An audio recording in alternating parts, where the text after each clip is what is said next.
여러분 반갑습니다. 지난주에 제가 이사를 했습니다. 이사를 하고 나서 촬영 공간도 새롭게 좀 꾸미면서 전체적인 배경과 세팅도 좀 많이 바꿨습니다. 자, 오늘 내용은 트럼프의 총격 그리고 그에 따라 움직이는 방산주가 왜 올랐는가 이 부분에 대해서 좀 알면 좋을 것 같습니다. 단순히 방산주가 테마성으로만 움직였느냐 저는 그렇게 보고 있지 않습니다. 자, 이 사진부터 보시죠. 21세기에 가장 의미가 있으면서도 먼 미래에도 정말 많이 회자가 될 것 같은 사진이 찍혔습니다. 이 사진을 찍은 사람이 2021년도에 퓰리처 상인가요? 사진에선 정말 권위 있는 상을 받았던 기자가 또 한 번 찍었다고 합니다. 정말 총격을 맞고도 이런 모습을 보이는 게 어떻게 보면 정말 난 사람이긴 한데요. 총격을 정말 운 좋게 피해가서 목숨은 건지고 이 성조기가 또 있는 앞에서 손을 번쩍 드는 이런 모습의 사진이 찍혔는데 정말 전 세계가 이건 하늘이 도왔다라는 표현을 쓸 만큼 대단한 사람임을 보여주긴 했습니다. 자, 물론 과정에 있어서 의심과 의혹들이 많긴 합니다만 그런 것들을 떠나서 어쨌든 이번 일로 인해서 트럼프의 지지율이 정말 높게 올라갔고 사실상 미국의 대통령은 트럼프가 당선됐다라고 얘기가 나올 정도인데요. 이 트럼프가 이 당선 확률이 올라가는데 왜 방산주가 올라가느냐? 단순히 그냥 이 방산주와 엮여 있기 때문에 그런 것이냐? 사실 그렇진 않습니다. 제가 보는 뷰는 좀 더 다른 부분이 있기 때문에 여러분들이 오늘 영상을 조금 더 지켜보시면 아마 더 알아가는 내용이 있지 않을까라는 생각이 듭니다. 일단 지난번 영상에서도 제가 말씀을 드렸지만 이 트럼프는 전쟁을 일으키기 때문에 방산주가 움직이는 게 아닙니다. 그 반대죠. 오히려 전쟁을 억제시키기 때문에 방산주가 오릅니다. 다만 과거의 미국과 다른 것은 뭐냐면 전쟁은 일으키지 않고 오히려 억제를 한다라고 하면 트럼프는 조금 다릅니다. 전쟁을 일으키진 않지만 오히려 이 리스크, 위험성은 더 극도로 키워서 그 사이에서 미국이 취할 수 있는 이득을 가져가려는 행동을 보이기 때문입니다. 그래서 우크라도 얼마 전에 제가 영상에 업로드된 내용들을 보시면 이 우크라 전쟁으로 인해서 트럼프 재선 의식을 한 나토가 23개 국가가 무려 GDP 2%의 방위비를 달성했다. 많은 것들은 5%에 달성한 것도 있다. 이런 얘기를 이제 했었다라고 했죠. 사실 이 부분도 트럼프가 아무리 나토에 있다 하더라도 방위비를 이렇게 조금밖에 안 쓰면 이 미국만 손해를 본다. 그럼 우리도 도와주지 않겠다. 이런 얘기를 했던 것이고 이 GDP 대비 높은 방위비를 올린다라는 건 뭐냐면 그만큼 미국에 대한 비용을 더 내고 미국산 무기들을 더 사라는 얘기죠. 그래서 한국한테도 방위비 분담금을 기존 대비 6배나 증가시킨 비용을 내야 된다. 이런 얘기를 하고 있는 겁니다. 지난번 영상을 찍었더니 많은 분들이 미국과 이제 우리가 아예 끝난다는 거냐, 아니면 미국이 아니면 우리나라가 아예 지킬 힘이 없다는 거냐, 이렇게 조금 거기에서 해석을 하신 분들도 있더라고요. 근데 제 얘기는 그게 아니에요.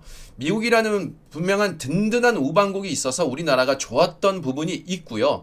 그리고 앞으로는 과거와 같은 관계가 아니라 미국과의 단절은 아니겠지만 분명히 우리가 스스로가 자립해야 될 만한 과거보다 더 상대적으로 자립해야 될 만한 상황이 오기 때문에 그것을 준비해야 된다라는 이야기지 결코 한쪽에 극단적으로 치우친 이야기는 좀 아니다라고 다시 한번 생각해 보시면 좋을 것 같습니다. 자, 그래서 나토도 지금 중로 위협에 대비해서 핵무기를 실전 배치한다라는 얘기가 있고 최근에도 다른 유럽 국가들이 잠수함을 벌써 14척 이상 지금 이제 발주하겠다 이런 얘기까지 나오고 있잖아요. 그러니까 그만큼 분명히 한국에도 좋은 이야기는 합니다. 그런데 단순히 이것만 가지고 방산이 움직인다고 볼 수 있느냐? 저는 조금 더 넓은 시야로 한번 봐볼까 합니다. 원칙이라는 주식을 해본 사람들이라면 필수적으로 접해야 되는 책이자 이 베스트셀러에 올랐던 책 그 저자인 레이 달리오가 적었던 책이 있습니다. 바로 변화하는 세계 질서. 이 레이 달리오에 대해서는 우리가 굳이 설명을 드릴 필요가 없겠죠. 자, 이 사람이 쓴 책을 보면 내용은 이렇습니다. 지난 500년간 전 세계에서 가장 강했던 강대국 혹은 기축동화 국가들을 봤더니 모두가 다 예외 없이 이 사이클에서 벗어나질 못하더라. 그리고 이 사이클의 시작과 끝을 보면서 그 제국들의 흥망성쇠가 결정되더라. 그런 내용입니다. 자, 그런데 이 중간 내용을 보면 정점 부분이 바로 생산성이 저하되고 부채가 증가하면서 경쟁력이 상실되고 빈부격차가 커진다라고 되어 있는데, 이게 정확히 얘기하면은 어떻게 보면은 이쪽에는 우리가 보통 경제학에서 얘기할 때 1차 산업인 농경지 산업이 이제 이쪽에 해당되겠고, 여기에서 이제 금융 강대국으로 가는 그런 시기가 바로 요 가운데 해당된다고 보시면 될 것 같습니다. 그래서 보통 미국을 비롯한 과거에 이미 제조업으로 성공했던 국가들은 대부분 다 IT, 금융 이런 쪽을 가지고 먹고 살죠. 한국도 사실 그 방향으로 가려고 하고요. 자, 그런데 이쪽으로 이제 비중이 치우치다 보면 문제가 발생하는 게 과도한 채무가 생기고, 그 채무를 막기 위한 또 다른 통화 발행이 생기고, 그러면 당연히 이 채무는 더욱더 증가하고, 그런 식의 돈이 풀리게 되면 내부 갈등이 시작된다. 그리고 결국은 내전과 혁명이 발생해서 결국은 그 나라가 쇠퇴하더라. 이런 내용입니다. 그런데 지금 이 내용을 자세히 보면 이게 어딘가 많이 본 내용과 똑같죠. 바로 미국에 해당된 겁니다.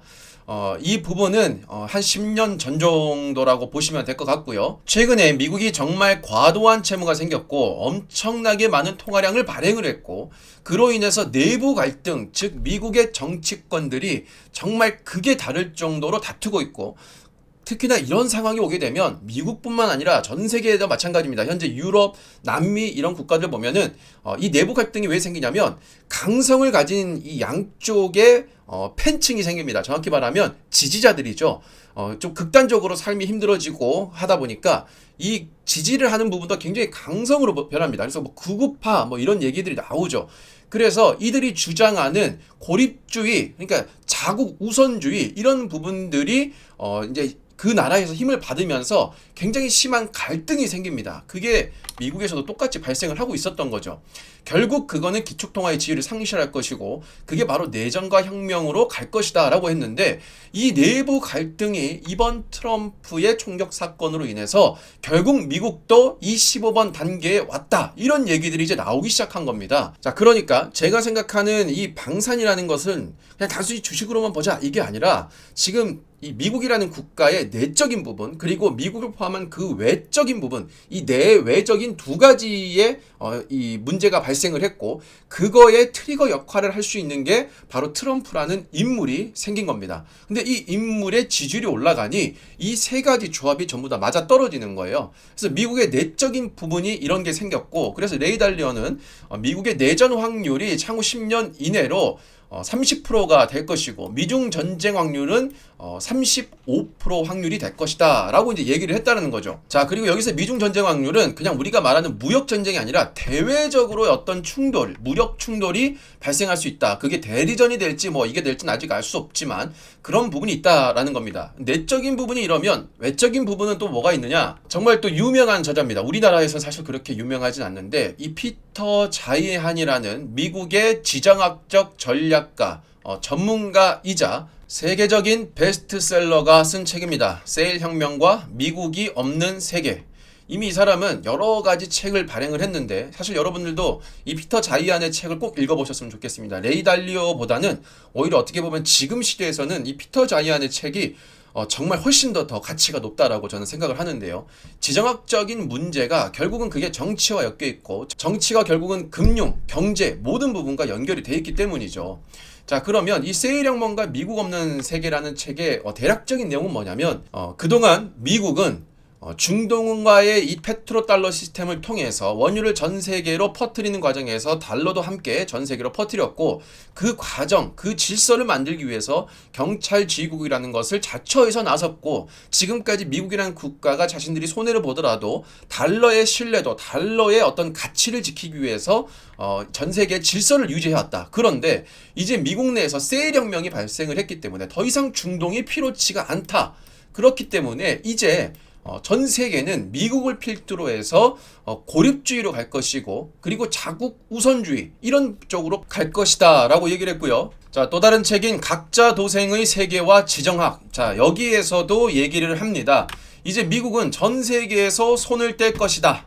그렇기 때문에 밤의 세계를 주무르던 대부가 사라지면 고만고만한 조폭들이 구역을 나누어 서로 싸우듯이 미국이 없는 세계는 천하대란에 빠져들게 된다. 이렇게 얘기를 했습니다. 그래서 과거 냉전주의 시대로 이제 갈 것이다 라고 얘기를 했으면서 이제 세계에서는 미국이 발을 뺄 것이다 라고 수년 전부터 이미 이제 얘기를 해왔던 거죠.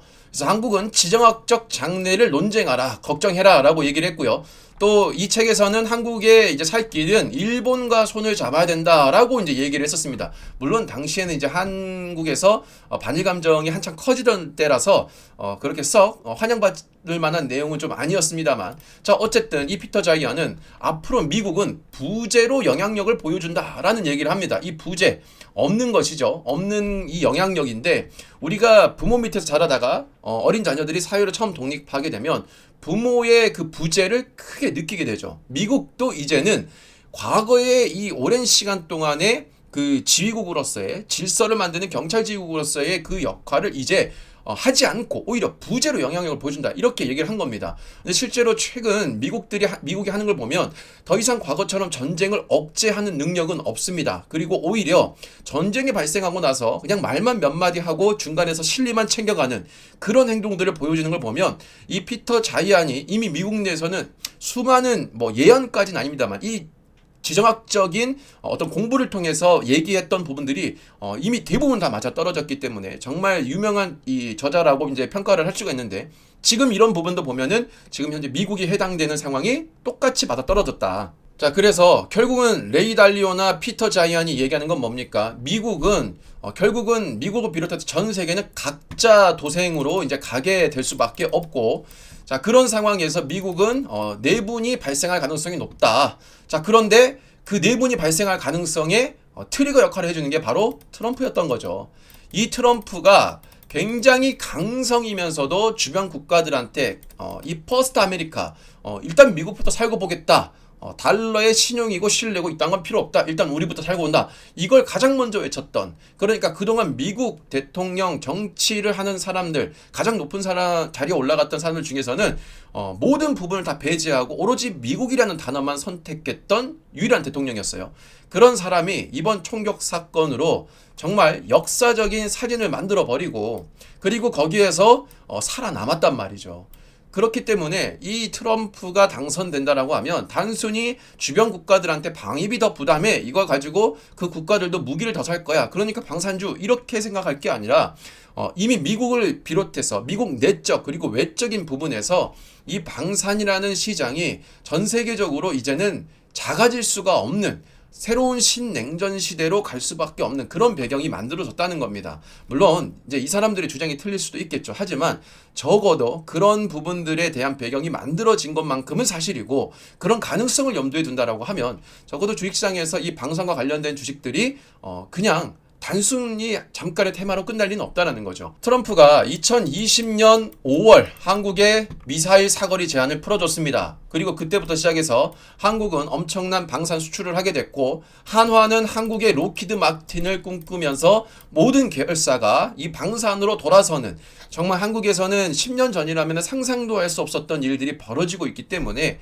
결코 이것은 우리가 그냥 내피셜이나 그냥 가설로만 치부할 얘기는 아니고, 분명히 우리가 앞으로 머릿속에 염두를 해두고 살아가야 될 그런 내용이다라고 저는 생각합니다. 그래서 이런 부분들을 또 우리가 주식과 연결을 해보면 분명히 또 투자할 만한 포인트가 나오겠죠. 방산이라는 키워드는 앞으로 계속 갈 것은 너무나 당연한 것이고, 그 안에서 또 우리가 앞으로 성장할 수 있는 방산, 이런 부분들도 분명히 미래에 대한 어떤 이 흐름과 순서를 여러분들이 알고 계신다라고 하면 조금 더 내가 확신을 가지고 투자를 할 수 있지 않을까라는 생각을 해봅니다. 전쟁을 원하는 사람은 아무도 없을 겁니다. 정말 전쟁으로 인해서 자기들만 엄청난 돈을 버는 그런 소수의 사람들을 빼고 대부분의 전 세계인들은 전쟁을 원하지 않을 거예요.